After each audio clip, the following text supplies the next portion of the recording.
I will go to the zoo I will go to the zoo နော် I will go to the zoo ကျွန်တော်လိမ့်ဆိုင်ရုံသွားလိမ့်မယ်သွားမယ် I will go to the zoo ကျွန်တော်လိမ့်ဆိုင်ရုံကိုသွားမယ်ဟုတ်ပြီဒါဆိုရင်အရင်ဆုံးဆရာတို့အဲ့ဒီနှစ်ခုမှာတေချာမှုကိုယဉ်ကြည့်တေချာမှုကိုအရင်ကြည့်မယ်ဆိုရင်ဝေကတေချာလားဝုတ်ကတေချာလားဝေရှင်းဦးတင်းတင်းပဲဝေကတေချာလားဝုတ်ကတေချာလားဝေနောက်ဆိုရင်ဒီအပေါ်စာကြောင်းလေးကတေချာမှုတေချာပို့ပြီးတော့တေချာမှုပိုများတယ်ဒီအောက်ကကြတော့သိမတေချာဘူးသိမတေချာဘူးဟုတ်လားဒါဆိုရင်ဝင်နေမှာဘယ်သူကတေချာတာလဲဝေကတေချာတယ်ဝုတ်ကမတေချာဘူးဟုတ်လားဒါဆိုရင်တစ်ခုရပြီနောက်တစ်ခုဝေကိုကြတော့ဘယ်အချိန်မှပြောရမှာလဲနှစ်ခုစလုံးကအနာဂတ်ကိုပြမှာအနာဂတ်ကိုပြဖို့အတွက်ဝေကိုဘယ်အချိန်မှပြောတယ်လဲဟုတ်တယ်နှစ်ခုစလုံးကတော့အနာဂတ်ကိုပြတယ်သို့ပေမဲ့အဲ့ဒီအနာဂတ်မှာလုံးမဲ့အကြောင်းကိုဝေကဘယ်အချိန်မှပြောတာလဲဟုတ်တယ်ပစ္စုပန်မှာပြောတယ်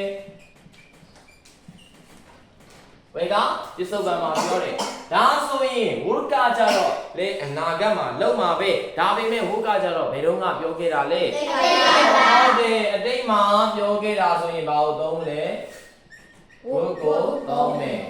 အတိတ်မှာပြောတယ်โอเคဒါဆိုရင်ဒီကောင်ကတေးကြတယ်ဒီကောင်က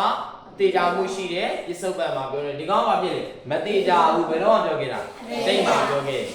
ဒါဆိုရင်မတေးကြဘူးဆိုတာဒီတနည်းအားဖြင့်ဘာလို့ပြောလို့ရလဲဆိုရင်ဘာဖြစ်တာ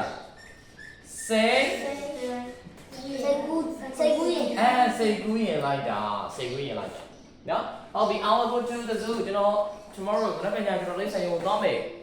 နော် if I have free time I will go to the zoo ဒီအောက်ကကျတော့ဘယ်လိုဆက်ပြောလဲဆိုတော့သူရှိမှဟိုစာကြောင်းလေးပါထပ်ထည့်လို့ရတယ်ကျွန်တော်အားခဲ့ရင်လိမ့်ဆိုင်ရုံကိုသွားမယ် I will go to the zoo အားရင်သွားမယ်ဒါဆိုရင်မအားခဲ့ရောမသွားဘူးအပေါ်က I will go to the zoo ကအာမဘာဖြစ်လဲသွားမှာသူအားတာတွေမအားတာတွေကိစ္စမရှိဘူးသူသွားမယ်လို့ဆုံးဖြတ်ထားတယ်သွားမယ်ဆိုရင်မအားလဲသွားမယ်အားလဲသွားမယ်အောက်ကဝန်းနဲ့သုံးထားတာကျတော့အဲ့လိုမျိုးမဟုတ်ဘူးဘယ်လိုဒိတ်ပဲမျိုးဖြစ်သွားလဲဆိုတော့အားမ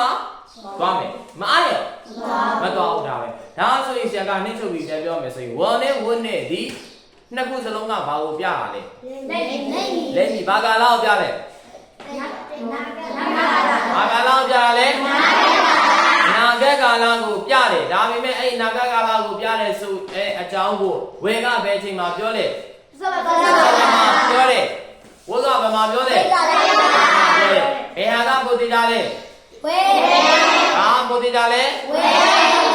ဒါဆိုဝေကကြတော့တိကြမှုနဲတယ်တနည်းအားဖြင့်ဒီကောင်းဒီဘာဖြစ်တာလဲစိတ်ကူးရင်နာရမလား